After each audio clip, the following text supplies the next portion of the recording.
بسم اللہ الرحمن الرحیم عن ابی ہریرہ رضی اللہ تعالی عنہ قال بینما النبی صلی اللہ تعالی وسلم فی مجلس یحدث القوم جاءہ اعرابی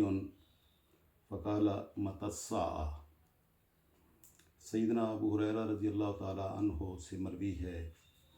انہوں نے ارشاد فرمایا کہ اس دوران کہ نبی اکرم صلی اللہ تعالی علیہ وسلم ایک مجلس میں لوگوں کو ارشادات فرما رہے تھے، اس دوران ایک دیہاتی شخص آپ کی خدمت میں حاضر ہوا اور اس نے آ کے عرض کی کہ قیامت کب ہوگی۔ تو تاجدار کائنات صلی اللہ تعالی وسلم نے اس کے اس سوال کے جواب میں ارشاد فرمایا فَإِذَا ضُيِّعَتِ الْأَمَانَةُ فَانْتَظِرِ السَّاعَةَ، کہ جب امانت ضائع کر دی جائے گی تو قیامت کا انتظار کرنا۔ آقا علیہ الصلوۃ والسلام نے قیامت کے آنے کا دن تو بیان نہیں فرمایا، لیکن قیامت کی ایک نشانی بیان فرمائی کہ جب یہ نشانی ظاہر ہوگی تو سمجھ لینا کہ قیامت قریب ہے۔ آقا علیہ الصلوۃ والسلام نے امانت کے ضائع ہونے کو قیامت کی نشانی کے طور پر بیان کیا۔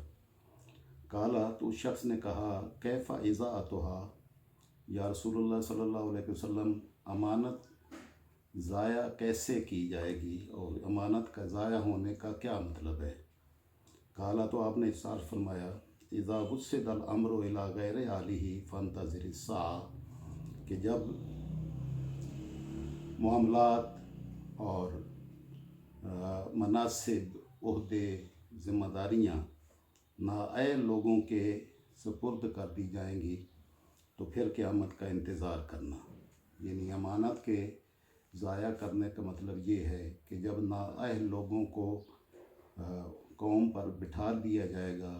اور مسلمانوں پر حکمران بنا دیے جائیں گے تو قیامت کا انتظار کرنا، اور یہ قیامت کی ایک نشانی ہے۔ اس کو امام بخاری نے کتاب العلم کے اندر سیدنا ابو ہریرہ رضی اللہ تعالی عنہ سے بیان فرمایا ہے۔ قیامت کا دن بیان کرنا تو مطلوب نہیں تھا،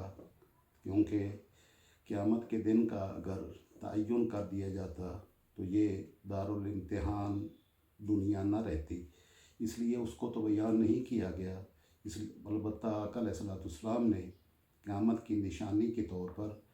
امانت کے ضائع کرنے کی صورت کو نشانی بیان کیا، اور نشانی جو ایک بیان ہوئی ہے، اور بہت ساری نشانیاں بیان ہوئی ہیں، لیکن اس میں سے ایک بڑی نشانی یہ ہے کہ امانت ضائع کر دی جائے گی، اور امانت کے ضائع ہونے کا مطلب یہ ہے کہ نااہل لوگوں کو ذمہ داریاں سپرد کی جائیں گی، اور نااہل لوگوں کے ذمے جب ذمہ داریاں سپرد ہوں گی تو پھر وہ قیامت کی نشانی ہے۔ اللہ رب العزت ہمیں اپنے اصلاح احوال کی توفیق نصیب فرمائے، اور امانتوں کو جو ہماری ذمہ داریاں ہیں، اہل لوگوں کا تعین کرنا اور اہل لوگوں کو مقرر کرنا، اس کو پورا کرنے کی توفیق نصیب فرمائے، تاکہ ہم ان کیفیات سے بچ سکیں جس سے آقا علیہ الصلوۃ والسلام نے بچنے کی کا ہمیں حکم ارشاد فرمایا ہے۔ السلام علیکم ورحمۃ اللہ وبرکاتہ۔